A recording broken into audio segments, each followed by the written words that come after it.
go, welcome to my final project for the course Science of Cooking. Today I'm going to make a burger, and I know that people from the States love burgers, so I'm going to make a burger and I'm going to try 3 recipes of the burger and 3 techniques. And the idea of making burger is do an emulsions with the meat and some other products so they can stick together. In that case, I'm going to try 3 recipes. The first one, I'm going to change the pH of my meat. I'm going to explain later on why. The second one is using the starch and eggs. Eggs as surfactants, and making that stick together. And the third one, I'm not going to make an emulsion at all. I just use in meat. And are we going to measure the elasticity of the burger before cooking and after cooking, and the difference between the 3 recipes? Okay, let's start with the one with the surfactant. In that case, I'm going to use the eggs. Okay, and let's start the recipe: meat, eggs, breadcrumbs, salt, and garlic. The only meat, we only use salt and garlic. Then we're going to use or change the pH of the meat. Actually, before a post-mortem, the meat has a pH between 5.5 to 7.5. But after the post-mortem, after the animals die, we are between 5.3 and 5.5 of pH.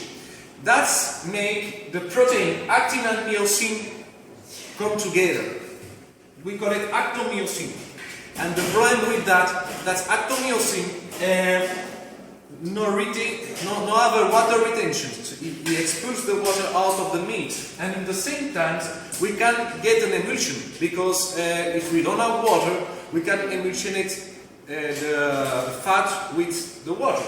So to obtain an emulsion, we have to unfold the actomyosin and actin and myosin, so we can get the emulsions between water and fat. What we're going to use on that recipe is phosphate. Phosphate has a pH between 8 and 9.5. So with this amount of phosphate, we can change the pH of the meat, so we can obtain a good emulsion and have a good burger. Okay?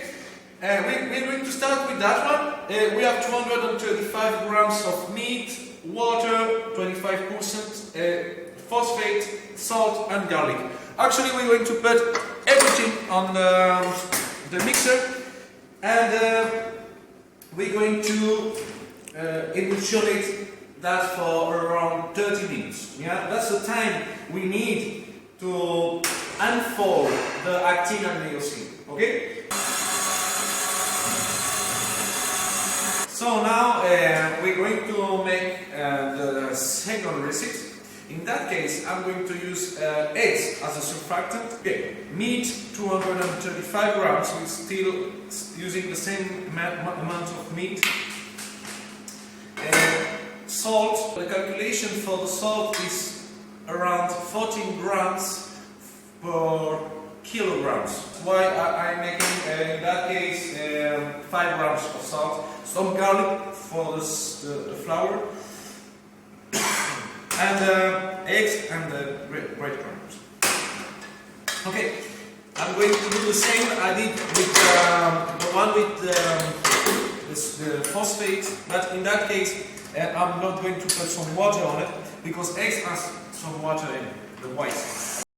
Okay, now I'm going to make the last recipe. That's only meat, and in fact we're going to put the salt outside the meat and not inside the meat, because you know that salt modifies the ions of the protein. And for do that, I'm just going to put the meat I have here. That's minced meat, grounded meat, only meat.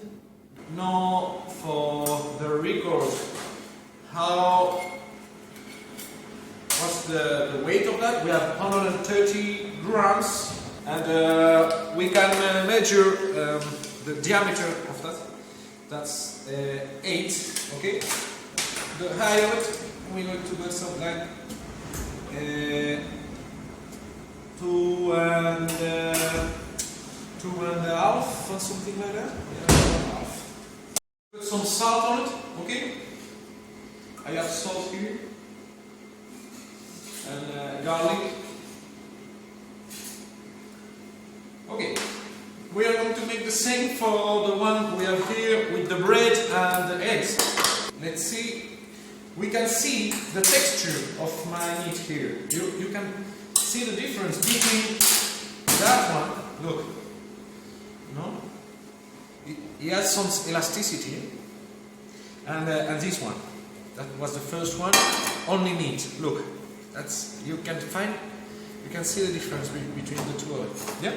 Okay, so let's put 30 grams here. Let's see. 2.5. Okay, and the diameter is going to be the same. Okay.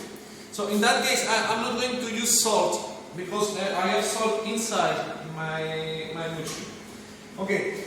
If we see, we make a closer look of the two burger, we can see the difference between one and the other. Just this one is more thickness and more compact. That's that one. Okay. So here we have the third recipe. In that one, we change the pH of the meat. Okay. So I'm sure if we try that, we're going to find it's less acid than the other mixed with it. Okay, you can see it's much more sticky. Yeah, in the same time it's much more elastic. You can find that's the proteins working, the network of proteins working, the myosin in the if we compare with that. Okay, so we have a sticky burger in that. And now, let's see the difference between the three burger. Okay, so now I'm going to cook that three burgers in the oven. I'm going to use a really hot oven. So I'm going to have a mild reaction, a browning reaction outside the burger. In that case, I have my oven at 280 degrees. We're going to put that. Actually, it's really hot, and I'm going to use something to know the inside temperature of my burger. It's going to be at 55 degrees, medium rare. For I'm going to see it gets actually 9 minutes. To cook that at 280 degrees and 55 degrees in the center of the meat. So now let's see how difference between the 2 or 3 recipes. Actually, we can just see it's really different, no? Here we can see the one with only meat and the salt on the top of it. We can see the blood and the liquid gets out of the meat. On that case, we don't have any liquid in because actually the starch is growing up and is taking all the water out and it's staying inside the burger. And in that case, we have a lot of water getting out of the burger. Let's see if we have a difference in the weight of each of that burger.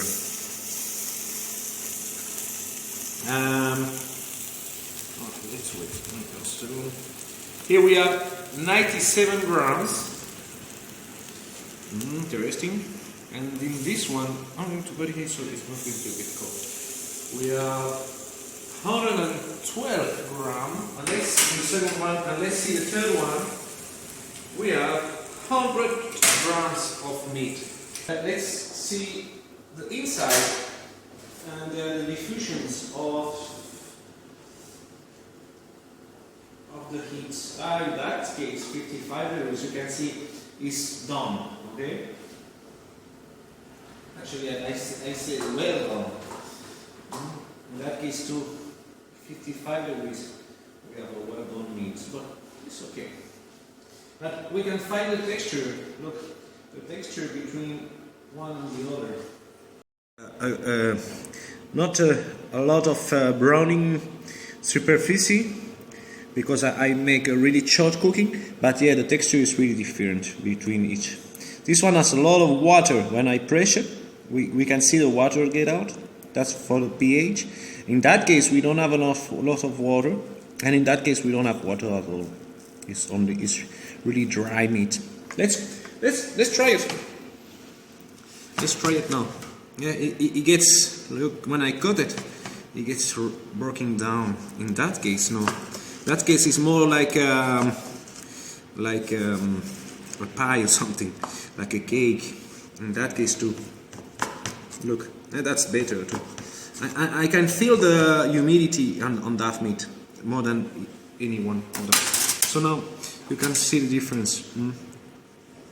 A good emulsions with the change of pH. Starch and eggs as a surfactant, and in that case we have netting, so we can see it's no emulsion here.